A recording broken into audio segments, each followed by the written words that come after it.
এই গল্পের প্রতিটি ছোট অংশ আপনারা আগেই শুনেছেন, কিন্তু আজ সব পর্দা সরিয়ে খুলে যাবে আসল রহস্য।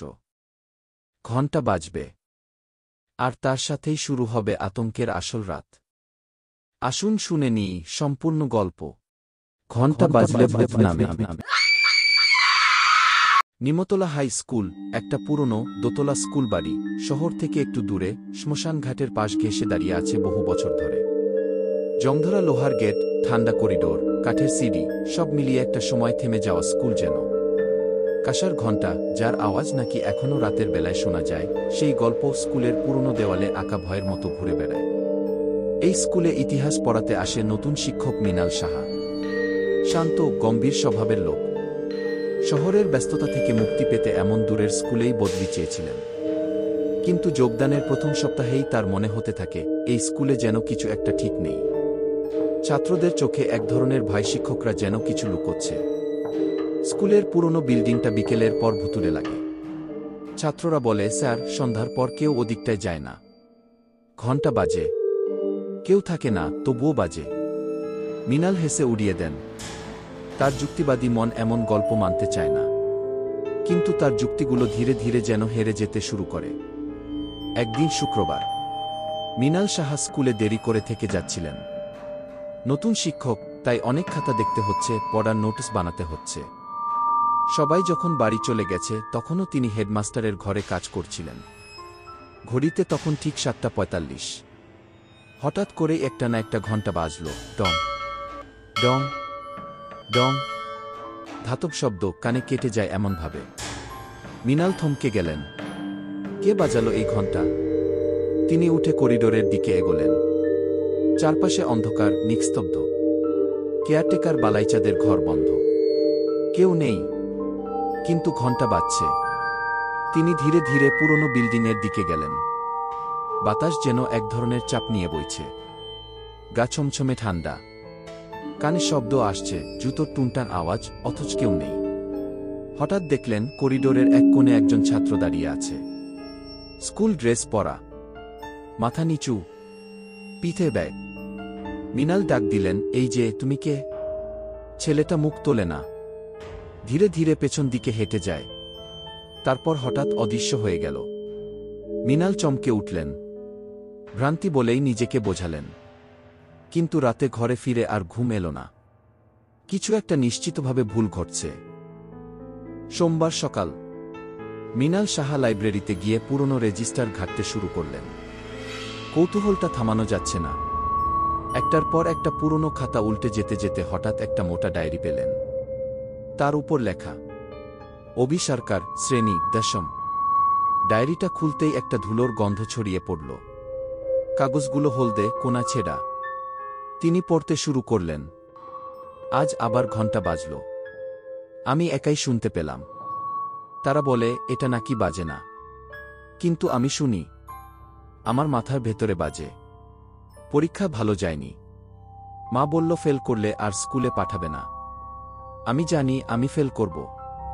সবাই হাসে আমার উপর। স্যাররা আমার নাম ভুলে যান। ক্লাসে ডাকলে কেউ খেয়াল করে না আমি বসে আছি। আমি কি অদৃশ্য হয়ে গেছি? শেষ পাতায় লেখা, আমি এই স্কুলেই থাকব। প্রতি সন্ধ্যা 7:45 আমি আসব। ঘণ্টা বাজবে। আমি আসছি, আমি আসি। মৃণালের শরীর কেঁপে উঠল।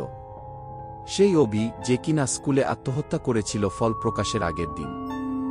এখনও কি সে স্কুলে ঘুরে বেড়ায়? কিন্তু অদ্ভুত ব্যাপার, স্কুলের অফিস রেজিস্টারে অভির নাম নেই। যেন সে কখনো এই স্কুলের ছাত্রই ছিল না।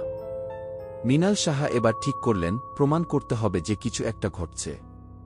তিনি নিজের ফোনে একটি ক্যামেরা সেট করলেন পুরনো বিল্ডিংয়ের করিডোরে। রাতে রেকর্ডিং চালু রেখে ঘরে ফিরে এলেন। পরদিন সকালে ভিডিও দেখে তার মাথা ঘুরে গেল। ভিডিওতে দেখা যাচ্ছে, রাত 7:45 করিডোরে একজন ছাত্র হাঁটছে, ব্যাগ পিঠে, হাতে খাতা।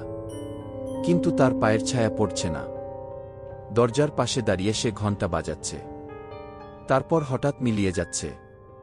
মৃণাল ভিডিওটা সহকর্মীদের দেখালেন।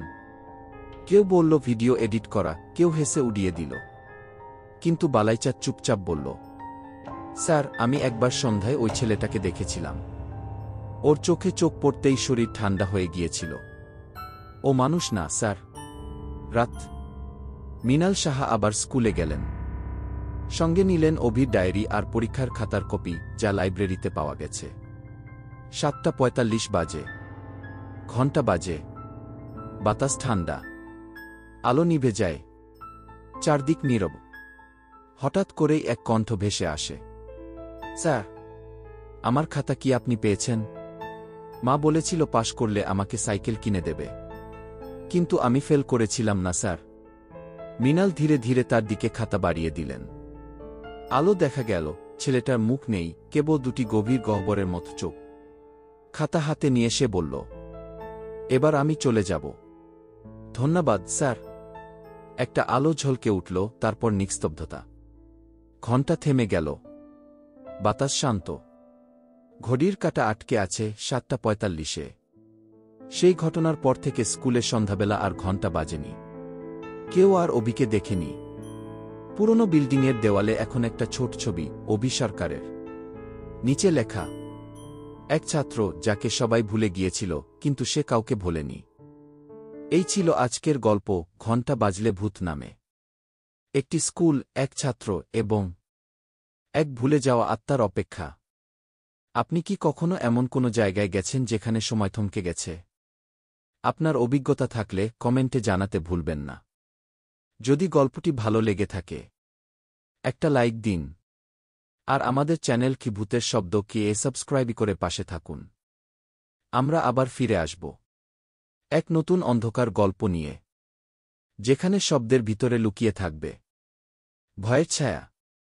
ঘণ্টা চাপতে ভুলবেন না, কারণ পরের বার ঘণ্টা বাজলে ভূত আবার নামবে। ভয় নিয়ে বাঁচি, গল্প বলি। ভূতের শব্দ, আপনার অন্ধকারের সঙ্গী।